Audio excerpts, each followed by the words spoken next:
అంటే మొత్తానికి మనకేదో నేర్పటానికి, మనకేవో అనుభవాలు కలిగించడానికి, మనకేదో అవగాహన కలిగించడానికి మనల్ని లోకంలోనికి తెచ్చాడు. అసలు ఈ పుట్టించిన కారణమే అది.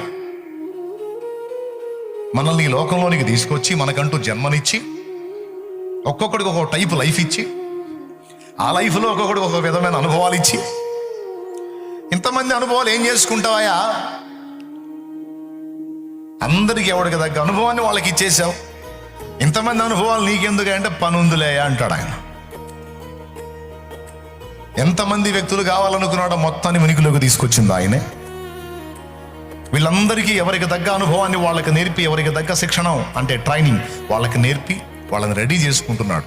ఎందుకు రెడీ చేస్తున్నాడు అనే ఒక లాజికల్ పాయింట్ ఆలోచిద్దాం. ఎవరికైనా ట్రైనింగ్ ఎందుకు ఇస్తారు? అందరు చెప్పండి.